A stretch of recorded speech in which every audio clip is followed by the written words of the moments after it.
Kemiskinan berasal dari perasaan miskin. Begitu kita tidak pernah melayakkan diri kita, maka kita akan selamanya di situ.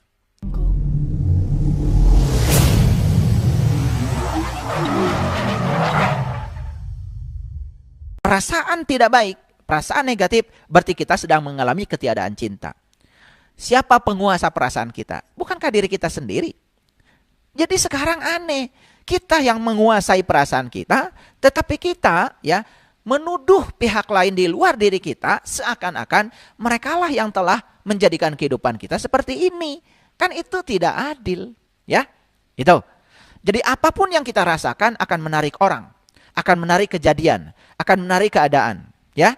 Tergantung kita berada pada frekuensi mana. Karena yang akan kita tarik yang sama frekuensinya dengan ya perasaan kita sendiri, ya. Misalnya begini ya. Kalau kita sekarang sedang punya perasaan antusias, kita ungkapkan perasaan antusias ini, saya yakin kita akan menarik semua hal yang sefrekuensi dengan antusias. Sebaliknya ya, kalau kita sekarang sedang memiliki perasaan takut, dan kita mengungkapkan ketakutan itu lewat kata-kata, lewat tulisan, diekspresikan semua ketakutan itu, perhatikan saya, kita sedang menarik semua hal yang menakutkan dalam hidup kita. Itu semua diri kita penguasanya. Nah, jika kita dapat mengubah frekuensi perasaan kita setiap saat, awas ya, jika kita dapat mengubah frekuensi dan perasaan kita setiap saat, maka segala sesuatu di sekitar kita akan berubah pada frekuensi baru. Yuk sekarang, kenapa kita diberikan kehidupan? Makanya kalau saya punya keyakinan, ketika saya bangun pagi, tadi pagi, ya setelah saya berterima kasih kepada pemilik semesta atas kehidupan ini, ya, kemudian saya ungkapkan perasaan positif dalam diri saya. Hari ini saya akan ketemu orang yang menyenangkan, makanan yang menyenangkan, kehidupan yang menyenangkan. Saya ungkapkan semua perasaan itu dengan penuh rasa syukur. Ya. Kenapa? Saya menyadari kalau saya diberi waktu untuk hidup, waktu itu adalah saat. Dan setiap saat kehidupan kita sebetulnya diberikan kepada kita. Untuk apa? Untuk mengubah frekuensi perasaan kita. Sudahlah nggak apa-apa kalau kita punya frekuensi perasaan yang negatif di masa lalu, biarkan saja. Tapi ya kita bisa mengubahnya saat ini. Yuk kalau para sahabat sekarang punya perasaan negatif saat ini, yuk kita ubah saat ini juga. Kita ubah saat ini juga. Kita masuki frekuensi baru saat ini juga. Percaya sama saya. Kalau kita mengubahnya saat ini juga, tidak usah nanti. Maka kita akan menemukan frekuensi baru. Frekuensi baru ini adalah frekuensi yang akan menarik hal-hal baru yang lebih baik lagi ke dalam kehidupan kita. Ini rahasianya para sahabat, ini yang tidak pernah disadari. Ya. Sampai sini bisa memahami ya? Oke, saya lanjutkan dulu. Nah, bagaimana cara kita memilih situasi? Semua situasi dalam kehidupan kita, kita yang memilih. Ya. Kita dapat memilih situasi tertentu. Dan pasti setiap situasi yang kita pilih, itu ada akibatnya. Situasi batin kita memilihnya, pasti ada akibatnya. Jadi semua situasi itu kita yang menentukan. Kita mau situasi seperti apa, kita yang menentukan. Tapi jangan lupa ya, di setiap situasi yang kita pilih ada akibat yang menyertainya. Karena apa? Disitulah berlaku aksi reaksi. Berlaku hukum tarik-menarik. Saya menduduki kursi ini, kenapa? Karena saya ditarik oleh gravitasi, oleh bumi. Makanya saya juga punya akibat. Akibatnya apa? Saya memberikan gaya kepada kursi dan kursi memberikan gaya kepada saya. Sehingga resultan gaya saya itu jadi 0. Akibatnya saya bisa diam di sini. Kalau resultan gaya tidak 0, tidak aksi reaksi, tidak mungkin saya bisa duduk di sini. Karena untuk diam di sini, resultan gaya harus sama dengan 0. Bukankah saya bisa duduk di sini? Karena apa? Karena ada gaya aksi reaksi antara tubuh saya dengan kursi. Akibat apa? Akibat saya ditarik oleh bumi. Sebetulnya saya dengan bumi itu tarik menarik. Cuman karena terhalang oleh kursi, sehingga saya tidak sampai ke bumi. Ini sains para sahabat, ini sains. Jadi di alam semesta ini, aksi reaksi selalu terjadi. Ya, nah oleh karena itu maka, yuk ya, ketika ada yang negatif, sekarang ungkapkan perasaan positif, walaupun itu negatif. Dengan demikian kita bisa menarik hal positif. Tetapi sebaliknya kalau ada yang negatif dalam kehidupan kita, kita mengungkapkan perasaan negatif, kita telah menggandakannya. Banyak kan di antara kita, kalau ada kesusahan, kita curhat, hati-hati, kita sedang menambah kesulitan. Kegagalan, kemudian disebarkan kemana-mana, ditulis, di status, ya, ditulis di WA, disebarkan kepada banyak orang, kita sedang memancarkan frekuensi negatif. Ya, Saya nggak tahu, dulu saya belum tahu hukum ini, tapi saya tidak pernah mau menceritakan hal yang buruk dalam kehidupan saya pada siapapun. Saya telan aja sendiri. Bahwa sekarang saya menceritakan itu hanya sebagai contoh, bukan karena saya sedang curhat, karena saya tidak memberikan emosi terhadap itu. Ya, saya pernah mengalami kejadian macam-macam, ya. Bahkan saya mengalami ya tempat tinggal saya harus melayang karena tertipu. Saat itu saya cuma mengungkapkan perasaan positif aja. Kalau saya masih tertipu, berarti saya masih bodoh. Berarti saya harus belajar. Gitu aja. Dan saya tidak merasa kehilangan terhadap rumah itu. Kalau saya merasa kehilangan, saya menambah kesulitan bagi kehidupan saya. Dan ternyata begitu saya ungkapkan perasaan positif. Oh, kalau saya masih tertipu, berarti saya masih bodoh. Oh, berarti saya harus belajar lagi. Saya ungkapkan perasaan positif, maka ternyata ya tidak lama lagi kembali lagi kok. Ya, itu. Nah, ini ilmu penting. Ini ilmu penting. Makanya rahasia ini saya bagikan. Ya, semoga sampai 10 episode saya sudah bisa membagikan semuanya. Mungkin ada para sahabat bertanya, kenapa mesti episode-episode? Karena saya ingin memberikannya detail. Saya ingin memberikannya dengan contoh-contoh. Saya memberikannya tidak mau tergesa-gesa. Kita belajar dari alam ya. Alam itu tidak pernah tergesa-gesa tapi sampai. Lihat tuh pohon pisang. Tidak pernah hari ini ditanam, besok kemudian berbuah pisang. Ya, semua berproses. Ya, bertumbuh secara kuasi statik. Ya, besar dulu. Kenapa? Kalau masih kecil sudah berbuah pisang kan rubuh. Dia besar dulu, sudah besar pohonnya, baru dia keluar buah pisangnya. Sehingga dia punya ketahanan. Tubuhnya sudah besar dulu. Itu cara semesta mengajarkan kebijaksanaan kepada kita seperti itu. Para sahabat, ya, saat ini ya kalau kita mau nyadari, itu di atas kepala kita tuh di sana, ya, disebut saja di ruang kosong di atas kita. Coba. Bisa nggak kita menghitung ada berapa miliar liter air yang sekarang ada di sana yang mewujud sebagai kabut? Kan kita baru terkejut ketika terjadi banjir. Ketika banjir sudah terjadi kita baru sadar, wah banjir, air meluap, bukannya air yang menguap itu dari atas. Dan sekarang air tinggal di atas, wujudnya adalah kabut. Coba perhatikan, tidak pernah air dari atas tumpah sekaligus. Dan kalau tumpah sekaligus, bayangkan ya, semua pohon akan mati, semua ranting akan patah. Tetapi semesta begitu, turunnya satu tetes, satu tetes, satu tetes, satu tetes. Dan proses perubahan air, wujud air, dari fase uap ke fase cair, itu berlangsung tahap demi tahap. Itu yang diajarkan semesta. Makanya datang ke buminya kan air satu tetes, sehingga pohon bahagia. Coba kalau datangnya blok gitu, wah mungkin padi juga akan hancur, ya kan? Itulah cara semesta memberikan cintanya kepada semua makhluk yang ada di dunia ini. Luar biasa bukan? Tapi kita tidak pernah menyadarinya ya. Barangkali kita ini kurang merenung aja. Terlalu sibuk ya untuk mengurusi orang lain. Kadang-kadang mengurusi diri sendiri tidak ada waktu. Pokoknya kalau orang lain berbeda dengan kita, sudah ya dianggap salah, diserang. Hati-hati para sahabat. Ketika kita protes, sebetulnya kita sedang mengungkapkan perasaan negatif. Dan semua akan kembali kepada kita. Makanya ya, saya terhadap apapun ya tidak pernah mengungkapkan perasaan negatif. Saya positifkan aja perasaan saya. Selalu positifkan ya. Bahkan kalau ada orang ya meminjam uang pun saya ungkapkan perasaan positif. Berarti ya semesta mempercayai saya bahwa saya adalah orang yang berkecukupan sehingga saya dipercaya didatangi orang itu untuk membantunya. Ungkapkan aja perasaan positif dan kita bisa membantu orang dan kita juga tidak merasa kekurangan ketika kita membantu dia. Coba ya. Seperti itu. Tapi harus ada batasan ya. Jangan jadi orang bodoh baik hati. Membantu itu namanya membantu berarti memberi pertolongan. Yang namanya memberi pertolongan berarti memandirikan orang itu.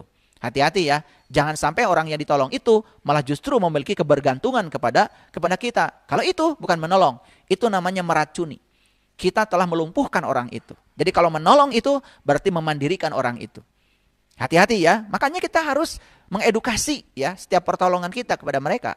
Bukan untuk melumpuhkan mereka agar bergantung kepada kita, tetapi agar mereka menjadi mandiri. Itu yang paling penting.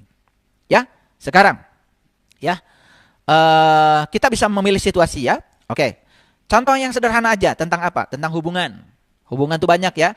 Hubungan kita dengan pasangan, hubungan kita dengan anak, hubungan kita dengan masyarakat, hubungan kita dengan siapa saja. Ini saya berbicara tentang relationship, tentang hubungan. Ya, misalnya tentang hubungan. Perasaan kita akan sangat menentukan kualitas hubungan kita. Sekali lagi ya, perasaan kita akan sangat menentukan kualitas hubungan kita. Apapun perasaan yang kita ungkapkan tentang hubungan itu pula yang akan kita terima. Jadi kenapa kok hubungan saya memburuk? Itu karena perasaan kita yang diungkapkan kepada semesta itu memburuk. Contoh misalkan begini ya.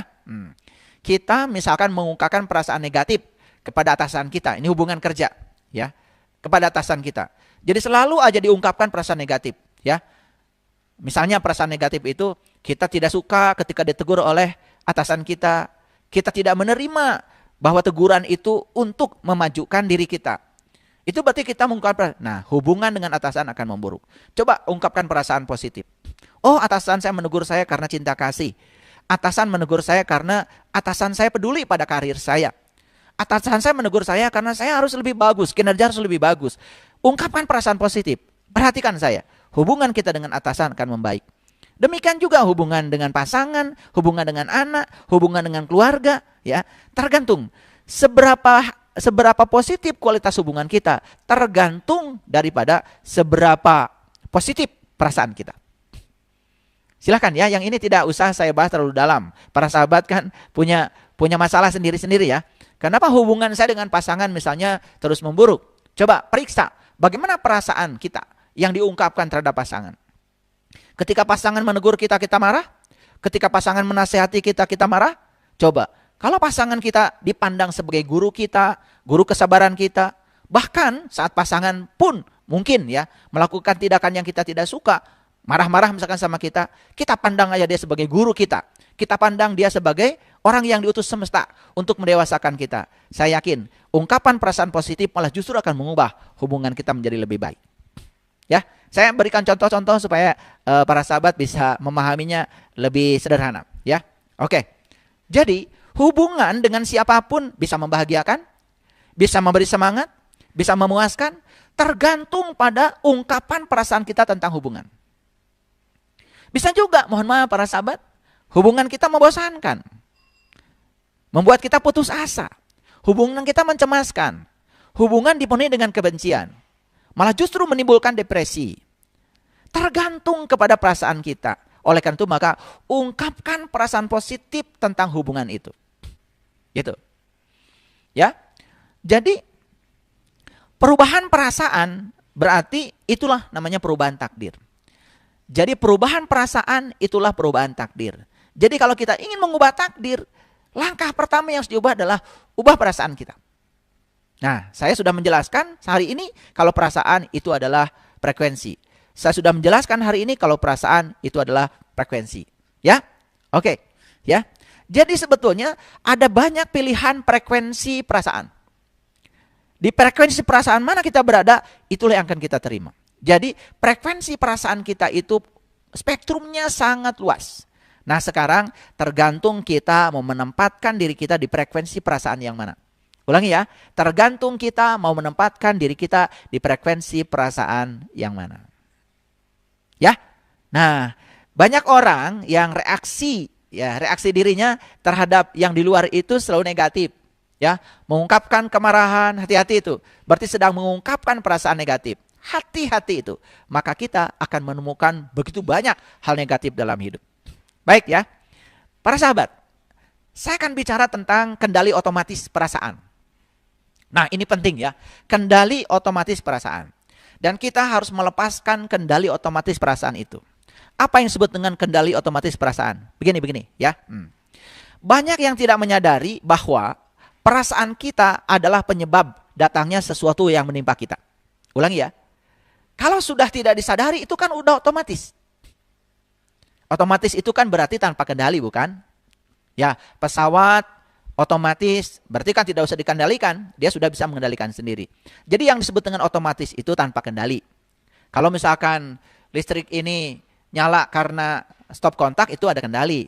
Tapi kalau dia nyala sendiri kan sudah tanpa kendali, berarti itu yang namanya otomatis. Ngerti ya? Bedanya otomatis dengan bukan otomatis. Nah, perhatikan saya. Banyak yang tidak menyadari bahwa perasaan kita adalah penyebab datangnya sesuatu yang menimpa kita. Contoh sederhana. Ini perasaan kita negatif. Kemudian menarik hal yang negatif. Nah, ketika ada hal yang negatif, berikutnya apa? Perasaan kita tambah negatif. Berarti itu otomatis. Maka kita harus melepaskan kendali otomatis itu.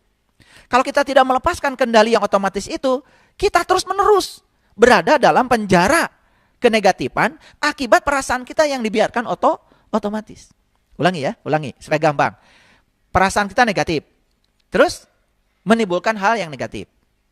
Hal yang negatif akan menimbulkan perasaan lebih negatif lagi. Kalau perasaan kita tambah negatif karena ada yang negatif, berarti kita sedang melepaskan perasaan kita dalam kendali otomatis. Akibatnya apa? Perasaan kita yang negatif akan menarik lagi hal yang negatif lebih banyak. Berikutnya apa? Perasaan tambah negatif lagi. Jadi kita akan terus-menerus berada dalam siklus yang negatif. Karena apa? Kita membiarkan kendali otomatis itu mengendalikan perasaan kita. Oke ya, bisa mengerti ya? Nah, ini yang tidak disadari. Lalu kita tidak pernah jujur untuk mengakui bahwa hal negatif yang datang kepada kita itu akibat perasaan kita. Bahkan kita tidak jujur juga bahwa hal positif yang datang dalam kehidupan kita sebetulnya akibat dari perasaan kita juga. Nah, ini ya, belajar melepaskan kendali otomatis dari perasaan. Jadi jangan dibiarkan ya kendali otomatis terus berjalan. Kita harus mengendalikannya karena kita punya kekuasaan untuk mengendalikan diri kita. Jadi tadi ketika ada yang negatif ya, buru-buru ya, ubah perasaan kita terhadap yang negatif menjadi positif. Dengan apa? Dengan cara mengubah perasaan kita. Tadi sudah saya berikan contoh ya, ketika dapat tagihan apapun atau apapun. Misalkan kita sakit. Nah, ketika sakit itu kan sebut aja sakit negatif lah. Nah, ketika kita mengungkapkan hal negatif terhadap kesehatan, seakan-akan kesehatan itu jauh dari kita, kesehatan itu bukan milik kita, maka kita akan terus sakit. Karena sakit itu sebenarnya ketiadaan kesehatan, bukan? Sedangkan yang mau hadir ke dalam kehidupan kita apa? Kesehatan. Kita tidak menarik kesehatan itu karena tidak mengungkapkan perasaan positif terhadap kesehatan, malah justru lebih banyak mengungkapkan perasaan negatif terhadap sakit. Yang datang adalah sakit, nggak sembuh-sembuh. Ya, ini harus dicermati ya, harus dipahami. Baik, saya teruskan sekarang. Ketika kita bereaksi negatif terhadap sesuatu yang terjadi, berarti kita sedang memancarkan lebih banyak lagi perasaan negatif. Setuju ya? Oke. Dan kita akan menerima lebih banyak lagi hal yang negatif. Masuklah kita pada siklus perasaan negatif. Kenapa? Karena kita membiarkan kendali otomatis perasaan berjalan. Ini harus dilatih ya, para sahabat harus dilatih. Jadi kalau gitu peringatan dari saya apa? 1. Jangan memasang perasaan pada kendali otomatis. Kendalikan perasaan secara sadar. Jangan memasang perasaan kita pada kendali otomatis. Berarti apa? Kendalikan perasaan secara sadar. Itulah pentingnya kita belajar kesadaran. Banyak yang nggak ngerti ya, belajar kesadaran, tapi nggak sadar-sadar. Malah membiarkan semuanya berjalan secara otomatis. Makanya kendalikan perasaan kita ya, jangan memasang perasaan kita pada kendali otomatis, tapi kendalikan perasaan kita secara sadar. 1, yang pertama. Yang kedua, peringatan yang kedua. Jangan terjebak pada siklus perasaan yang diakibatkan oleh perasaan kita sendiri secara otomatis. Nah, terjebak pada siklus perasaan berarti kita membiarkan perasaan kita pada kendali otomatis. Nah, bagus kalau perasaannya positif. Nggak apa-apa, kendali otomatisnya bisa berjalan. Perasaan positif, lalu apa? Menghasilkan hal yang positif. Hal yang positif menarik lagi, menimbulkan perasaan yang positif. Perasaan positif menimbulkan yang positif lebih banyak lagi. Nah, kalau ada di siklus positif, ya nggak apa-apa sih. Biarkan aja itu otomatis. Tetapi ya, kendali otomatis perasaan ini sangat berbahaya ketika berada dalam perasaan yang negatif. Ya. Nah, jadi banyak manusia yang hidupnya terus berputar-putar dalam lingkaran tanpa tujuan. Nah, kapan kita berputar-putar dalam lingkaran tanpa tujuan? Ketika kita membiarkan perasaan berada pada kendali otomatis. Nah, ini kenapa saya tidak berikan sekaligus ilmunya pelan-pelan para sahabat? Karena apa? Hari ini saya bicara ini, praktekkan dulu. Bahkan ada yang bilang sama saya, katanya terlalu cepat kalau saya memberikan ini seminggu sekali. Ya nggak apa-apa ya, saya berikan setiap seminggu sekali, tetapi latihannya terus-menerus ya. Jadi jika perlu ulang-ulang ya. Jadi hidup menakjubkan bagian 1, bagian 2, bagian 3, ulang-ulang ya. Kita udah masuk ini bagian yang keempat. Oleh karena itu, saya sangat senang sekali kalau para sahabat semua mempraktekkan ini. Dan para sahabat akan mengalami kehidupan yang spektakuler. Hidup ini benar-benar menakjubkan kalau kita tahu rahasianya. Ya, gitu. Makanya miskin berasal dari perasaan miskin. Kemiskinan berasal dari perasaan miskin. Begitu kita tidak pernah melayakkan diri kita, maka kita akan selamanya di situ. Contoh sederhana lah.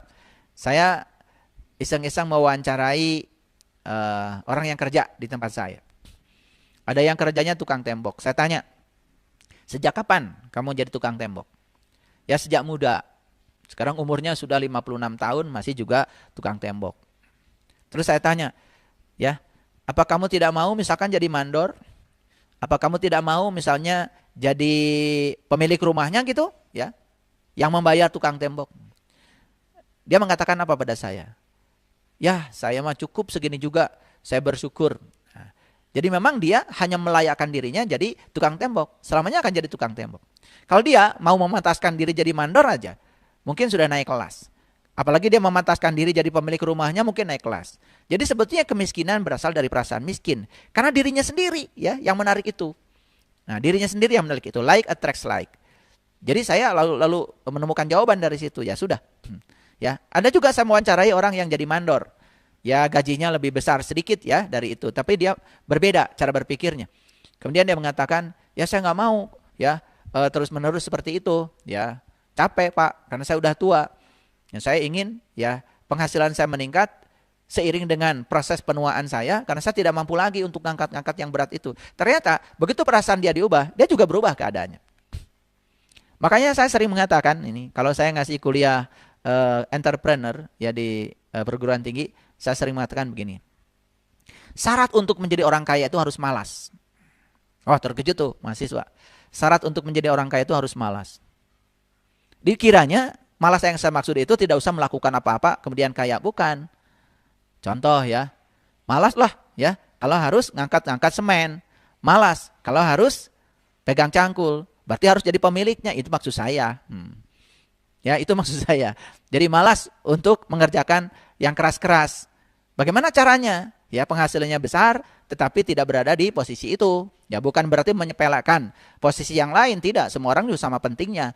Tapi ini dalam rangka mengubah nasib. Makanya saya bilang untuk menjadi orang kaya itu harus malas, ya kan? Coba ya, mohon maaf ya. Orang yang kerja di bangunan itu jam 8 masuk, jam 4 baru selesai. Dan sepanjang waktu dia bekerja terus-menerus. Dan kalau dia bekerja dapat uang, tidak bekerja tidak dapat uang. Tapi pemilik real estate-nya kan jalan-jalan. Pemilik real estate-nya kan terbang kemana piknik gitu. Sementara kan rekening dia nambah terus. Nah, itu maksud saya. Karena dia sudah tahu rahasia itu. Ya, untuk menjadi orang kaya itu harus malas.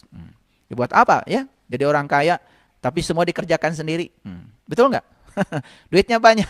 Nembok sendiri, masang bata sendiri, ya ngangkat-ngangkat semen sendiri. Itu kan menyusahkan diri sendiri, ya, gitu. Nah, ini hal-hal dasar yang harus dipahami oleh kita semua. Jadi, banyak manusia yang hidupnya terus berputar-putar dalam lingkaran tanpa tujuan. Nah, kenapa? Karena dia itu tidak tahu, tidak mempelajari. Makanya betul ya Nabi Muhammad mengatakan tafakur sejenak itu jauh lebih mulia daripada sholat sepanjang malam. Karena apa? Kalau sholat pun kita tidak mengerti tujuannya, tidak tahu rasanya, tidak tahu ya cara melakukannya dengan baik. Jadi sholat itu kemudian tidak menjadi instrumen yang bisa mencegah seseorang dari perbuatan keji dan munkar. Jadi banyak juga kita melihat contoh ya, sudah melakukan itu ya, tetapi dia juga tidak bisa ya mencegah dirinya dari perbuatan-perbuatan yang tidak baik. Itu artinya berputar-putar tanpa tujuan. Nah, yang paling berbahaya itu adalah berputar-putar tanpa tujuan. Dan orang yang berputar-putar tanpa tujuan, bahayanya dia merasa seakan-akan dia sudah pergi jauh. Padahal nggak kemana-mana. Itu yang paling berbahaya ya. Sehingga akan terjebak menjadi orang yang tidak tahu, tetapi dia tidak tahu bahwa dia tidak tahu. Puncaknya menjadi orang yang sok tahu. Diberitahu tidak mau tahu. Kalau ngomong seperti yang paling tahu. Padahal dia tidak tahu. Cuma dia tidak tahu bahwa dia tidak tahu. Nah, itulah ya, terjebak dalam lingkaran tanpa tujuan. Itu yang dimaksud. Ya, termasuk dalam segala hal. Jadi hidup sudah lama, tetapi tidak mempelajari cara hidup. Makanya kita harus mempelajari yang namanya literasi kehidupan. Jadi literasi itu kita belajar cara hidup. Ya, karena banyak orang yang hidup menyerahkan pada keadaan. Ya, sebagaimana orang hidup gitu. Ya, orang hidupnya begitu, yang ngikutin aja gitu. Nah, kita kebanyakan hidup, kebanyakan terus-menerus mencontoh orang lain. Yang paling berbahaya kan ketika kita dicontoh kehidupan kita oleh anak kita. Karena apa? Anak itu mungkin sering gagal mendengarkan kata-kata orang tua. Tapi anak tidak pernah gagal mencontoh orang tua. Dan hati-hati ya, orang tua banyak sekali membangun paradigma berpikir anak sebagaimana yang orang tua mau. Bahkan orang tua sering mengatakan kata-kata negatif kepada anak. Dan itu masuk di alam bawah sadarnya. Itu membentuk pikiran anak. Sehingga kalau nasib anak itu sama dengan nasib orang tuanya. Karena orang tuanya yang telah mewariskan nasib itu lewat kata-kata, lewat pikiran. Kan orang tua sering mengatakan, nah hidup itu susah dan penuh perjuangan. Kenapa sih tidak diganti sama anak hidup itu mudah dan menyenangkan? Kenapa tidak diganti dengan itu? Daripada kita mengatakan hidup itu susah dan penuh perjuangan, lebih bagus kan dikatakan hidup itu mudah dan menyenangkan. Nah, padanan katanya diambil yang lebih positif. Ya, itu. Nah, jadi ketika kita tidak punya uang misalkan. Contoh tidak punya uang. Ya. Kita tidak punya uang. Kemudian kita tidak nyaman ya, gara-gara tidak punya uang. Saya mau nanya pada para sahabat. Tidak nyaman perasaan positif atau negatif? Negatif kan? Oke. Apa yang terjadi? Kita tidak sadar sebetulnya yang menyebabkan tagihan membengkak itu perasaan negatif kita. Gara-gara tidak punya uang, perasaan kita negatif. Coba kita belajar mempositifkan perasaan, walaupun uang mungkin sekarang belum kita miliki. Apalagi ketika kita bisa bersyukur di tingkatan syukur ya, tingkat syukur. Belajar bersyukur terhadap yang belum terjadi. Kalau bersyukur terhadap yang sudah terjadi, yang sedang terjadi gampang. Belajar bersyukur terhadap yang belum terjadi. Gimana caranya? Merasakan seakan-akan yang belum terjadi itu sudah terjadi sekarang. Ini bukan halusinasi, bukan. Tetapi ini imajinasi. Ini visualisasi. Belajar merasakan, membesarkan rasa kita. Daripada kita merasa tidak nyaman kan negatif. Itu yang menyebabkan tagihan semakin membengkak. Berikutnya apa? Akan ada kejadian yang menguras uang kita semakin dalam. Dan perasaan kita harus diubah. Dan kita banyak yang tidak mengakui bahwa sebenarnya tagihan membengkak itu karena perasaan kita terhadap uang itu negatif. Nah, ketika kita bereaksi negatif tentang tagihan, misalkan yang tadi, berarti kita mengungkapkan perasaan negatif yang lebih besar tentang uang. Dan akan lebih banyak lagi menimbulkan keadaan negatif tentang uang. Makanya kita berkelindan di situ terus, di situ terus, ya. Tidak keluar dari situ. Ini harus dirubah ya perasaan kita. Setiap detik adalah peluang untuk mengubah hidup kita dengan cara mengubah perasaan kita.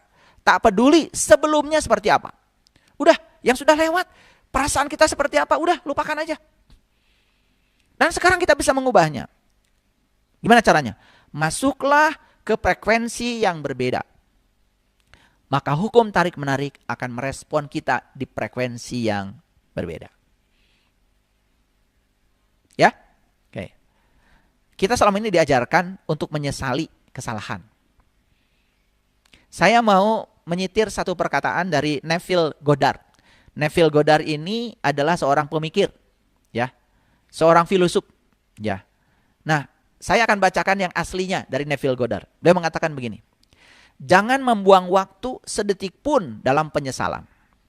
Karena menyesali kekeliruan di masa lalu sama saja dengan menularkan kembali kesalahan itu pada diri sendiri. Jadi, menyesali kekeliruan di masa lalu sama dengan menularkan kembali kesalahan itu pada diri sendiri. Ini Neville Goddard, seorang pemikir. Nah, sementara kita akan diajarkan untuk selalu menyesali kekeliruan kita. Nah, ketika kita menyesali kekeliruan kita, berarti kita terus-menerus berada di frekuensi yang negatif. Apa yang terjadi? Kita sedang menularkan kembali kesalahan masa lalu itu ke dalam diri kita sendiri. Jadi kita sebetulnya sedang mengundang kembali kesalahan masa lalu itu untuk terjadi dalam kehidupan kita. Oleh karena itu, ya orang-orang neuroscience mengatakan, rasa bersalah itu ternyata negatif. Oleh karena itu, kita harus mengakui bahwa kita telah melakukan kesalahan, tapi jangan sampai kita tinggal di rasa bersalah itu secara terus-menerus. Karena kita akan menarik kesalahan-kesalahan yang sama. Karena kita, karena di sini akan berlaku hukum tarik-menarik. Jadi daripada begitu, sudah rubah diri kita ke frekuensi perasaan yang positif, itu sudah masa lalu, kita sudah menerima akibat dari kekeliruan yang kita lakukan, kita sudah menerima akibatnya, kita sudah merasakan akibatnya, sudah stop, itu sudah masa lalu. Jadi kita ubah perasaan kita lebih positif saat ini supaya ke depan kita akan mendapatkan keadaan yang lebih positif. Ya. Nah, bagaimana dengan orang-orang yang suka membuat dalih? Ini dalih ya. Ini sumir sekali karena banyak